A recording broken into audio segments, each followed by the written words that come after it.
And I'm Ellen. And we're two gals in Kentucky. So hi Joan, how you doing this morning? Doing good. How are you? I'm fine. It's pretty good to be outside, Isn't even it though wonderful? It's freezing cold it's today. freezing, but the sunshine. The sun and sunshine always means so many wonderful things, doesn't it? It does. It's a renewal, isn't it? It's a renewal, and it's a regrowth, and it's a chance to maybe think of things that might happen that are even better. It's hopeful, and it's warm, and it's light, and it gives us a new energy. Speaking of which, we are now in probably almost one full year of COVID. I think we're at 10 months of being in this particular place in time and history. And we've all gone through a lot during this time. It's been challenging in so many ways. It really has.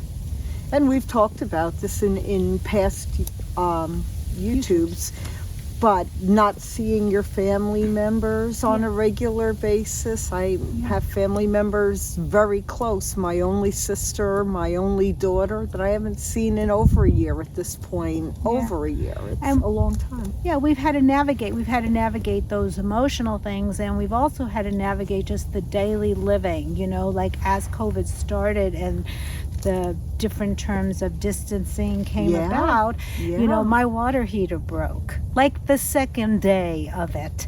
And the guy came in the house, and you had to figure things out, it's like seat of the pants figuring things out, and you have to navigate the grocery store, right? Oh my gosh. Do you go? Do you have things delivered? And how do you do the delivery? Right. I remember just doing deliveries in the beginning and thinking they would bring everything I asked, and then I would order stuff just to get one thing, and that would be the one thing that wouldn't get there. So we learned all along this way how to live in COVID. We've even learned to not be with our families. We've substituted Zoom meetings. We've substituted other virtual social media things. We've done all sorts of things to try to adapt, and most of us have done exceptionally well in this. The ground is constantly shifting, though, isn't it? It is. And now we're on the cusp of the ground shifting yet again as vaccines are coming out and as they become more widely available. Right. Then we're going to have to start transitioning to what the new normal is going to be, the normal outside of quarantine and isolation. Exactly. What will that look like? What would that like? And the thing is, when we went into this, there was a lot of confusion, and there was a lot of fear. There was a lot of, I'm using big words, but there was confusion. Think of that water heater guy. There was fear, because what happens if I don't have enough toilet paper? That fear. I mean, ridiculous fear, but fear of that. We felt very fragile as things kept shifting, right? Yeah, absolutely. It's because you don't know what your grounding is, and the fact that the entire world was dealing with this, right? Absolutely. Yeah.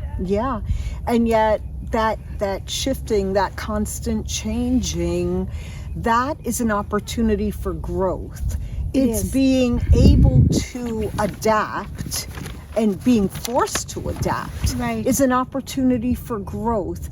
Everything that we survive makes us stronger. Okay, so now this is not in our notes at all. No, we're completely I have in my notes, through the challenges and fears, there have been deaths and there has been sadness. And I speak with that personally, and I know Joan probably does as well. And then the second thing, of course, you make that Oreo approach. You've got the good things and the bad in the middle and the good at the end. But the good at the end is we've lived through it to this point. Now, we don't know what's going to happen next. But we've also created and found new friends. And I'm very emotional at this point. A good friend of mine has passed, and just very recently. And for whatever reason, we found new friends. Like Joan and me. We just started this YouTube. We finally said it was time to pass on some of the things that we were feeling on to all of you guys. And so we found a connection between us. Yeah, We did. Absolutely. And this would not have happened without COVID. No, I don't No. believe it would have. I believe that COVID really has helped us Uh-huh.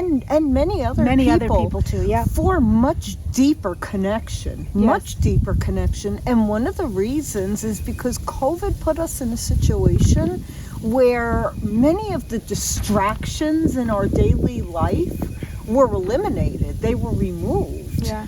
You know, there wasn't who had a softball game or who was going out to the movies or who was going on vacation. Nobody was going anywhere. Nobody has been going anywhere. It's not over for Right. us yet. And I think also one of the things that has come up in recent interactions with people, and the person who initially had the first interaction like this gave me permission to talk about it generically, so I will talk about it as well. But one of the things is we've relied a tremendous amount on social media platforms. Like Joan and I put ourselves in the risk of a bubble. We're not wearing masks right now.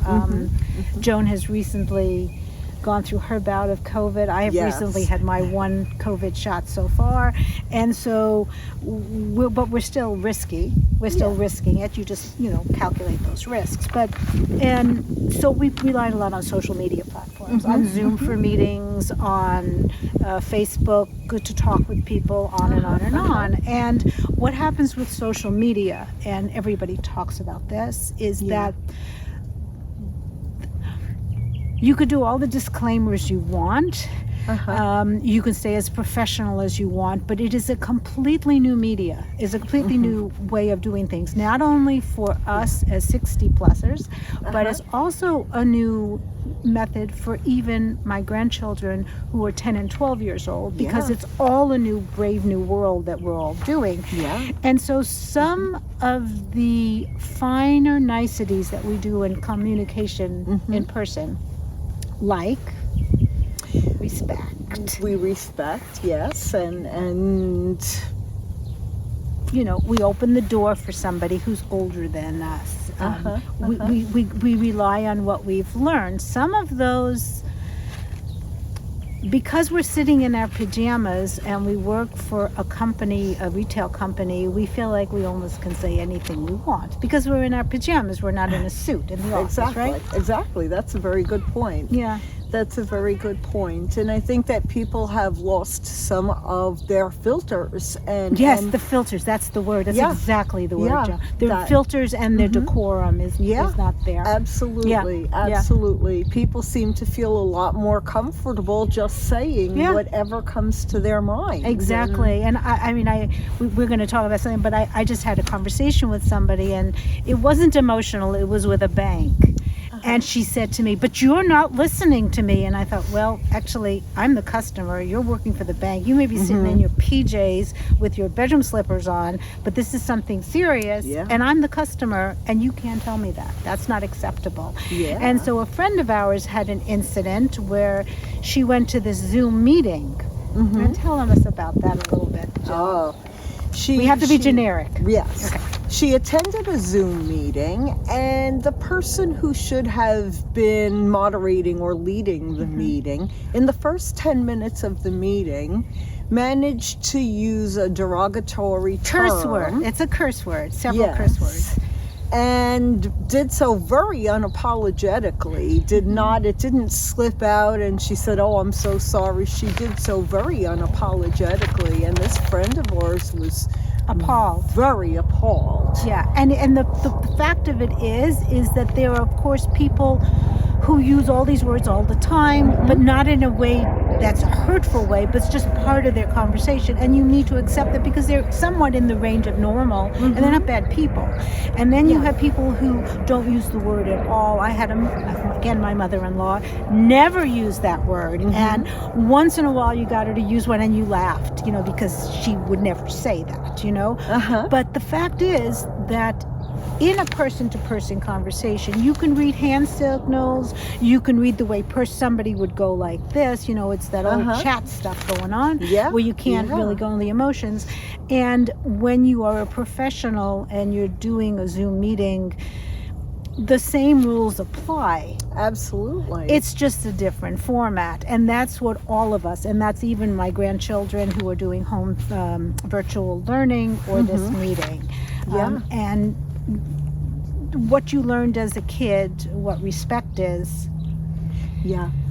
it still holds true. And that's one of the things that has been very challenging for many of us. And this just happened recently, so it's the latter part of the COVID stuff.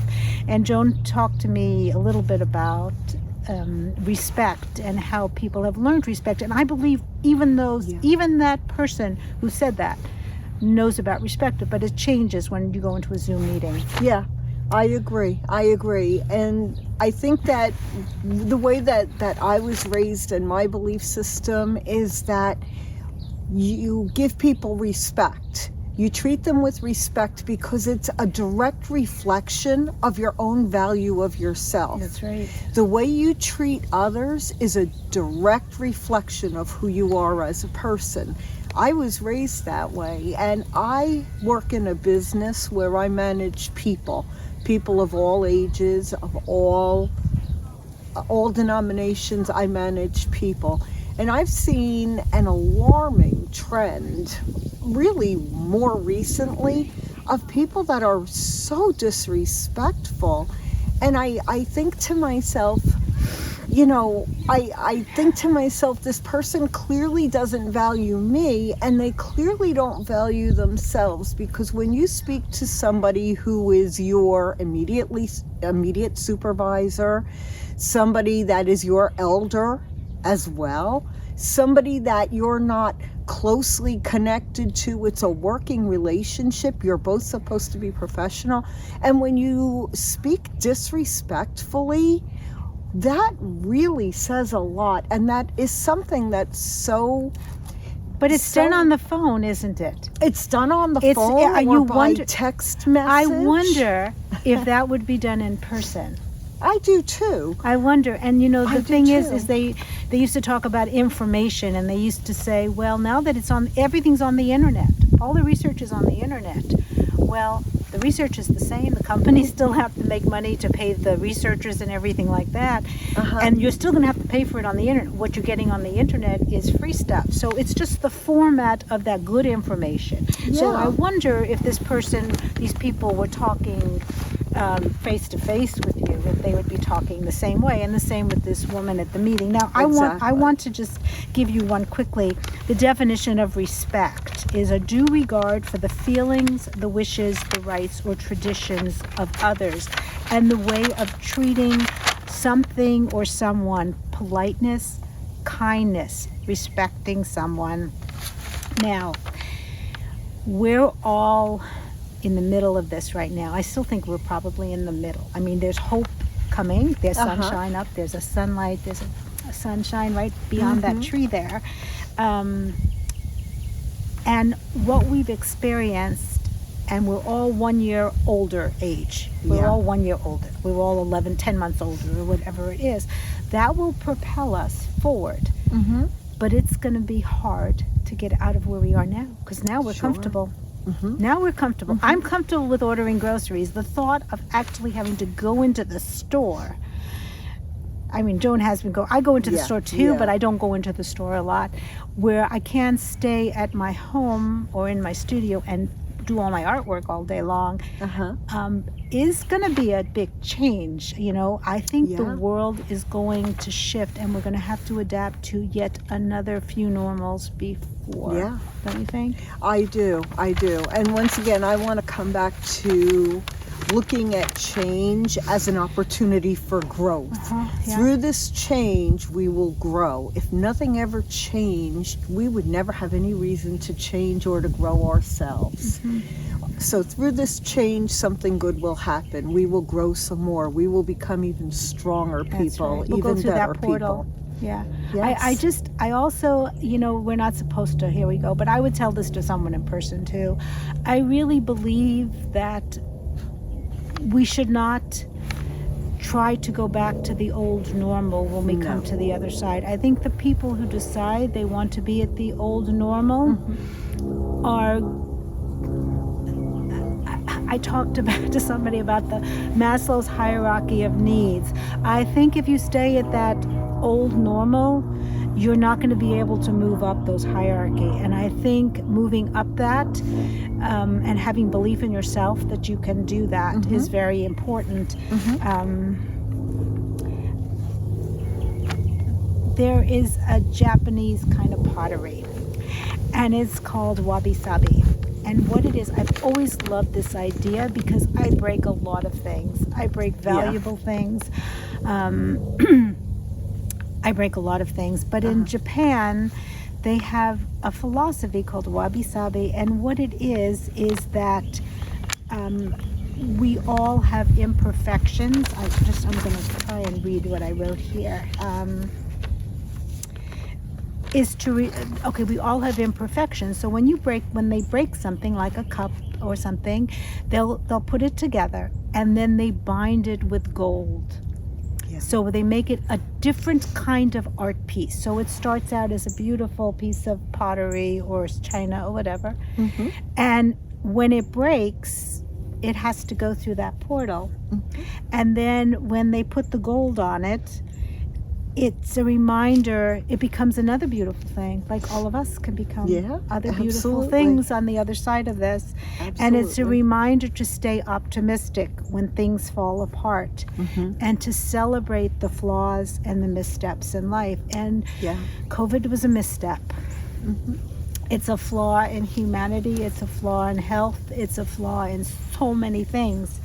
But to imagine that we can create something just as beautiful or more beautiful because of it is pretty amazing. Yes. And so what do you think about the next chapter, Joan? Well, as I said, I'm looking at it as an opportunity. It's an opportunity. It's an opportunity for us to adapt and change yet again and to create yet a new normal. Yeah. For whatever normal is and for however long normal lasts. But this is an opportunity for us to grow. And just think, if you haven't hugged your grandchildren or your daughter, what that's going to feel like. I mean, just imagine it. NPR has just put out this thing. I just saw it this morning, and it's asking people to write. So this is hopeful. I mean, we're moving in that direction. Where no matter how many mutations there are, no matter how many people will have to have difficult times because of COVID. We are moving in that direction, and NPR said, well, what were the most difficult things about COVID? And we all could make a darn good list on that one. Yeah. And then you would say, and what are the things you're looking forward to when it starts to change? If you get a vaccine, if you choose that route, what change? And so it's going to be difficult next. It is. It is going to be difficult. We are all very, very, I have a rainbow Christmas tree that I'm going to keep up until I take it down. And I put a different word up at every week, and I asked my daughters to put words on it too, and I put the date on it, and the word for this week has been fragile. And I think it's all of us are fragile. We're very fragile for so many reasons, but it's going to be different what comes next. But it's going to be okay. It is. It is going to be okay. And wonderful, wonderful things are going to come from it. Okay, now this next part, Joan told me she wasn't going to do it, but I bet I can get her to do this. Oh, no, so, she's going to make me. Politeness and kindness is taking off your hat to somebody. So what we're going to do is take off our hats to all of you guys because we know you've got the strength inside you. And right now we're going to say, from the two gals in Kentucky, I'm Joan. And I'm Ellen. And we'll see y'all later. Time. So we talked about respect. And I think during COVID, we've all had to make adjustments to things. And many of us have been doing online shopping. And so I just want to show you two things that came in the mail. I ordered a sweater. Each one of these is a sweater from my husband. Okay? And you talk about... This is what I got. This is an extra large men's sweater that's been rolled up into a tiny bag like this. Whoever did it didn't really care that I spent $30 on this sweater. I got it and it felt kind of dirty getting this. I I wasn't worth very much. The money that I made to pay for this didn't. And then I got this one, also a men's sweater, also cost $30. They wrapped it in a gorgeous box. I won't tell you what company it is because you don't need to know that. And just, oops, very quickly, I don't want to show you the company, wrapped like that inside. Now, I think sometimes when you talk about respecting somebody and just a person and just saying a nice, kind word to somebody is kind of like getting this box. Ignoring people and thinking that they're too fat or too ugly or too white or too black or too yellow or too purple or not good enough for you is kind of like getting this. And so all I'm going to say is respect and kindness as we move forward. And even in retail, they're teaching it to us. There's a new day that will come again tomorrow. There's a new day to wash away the pain.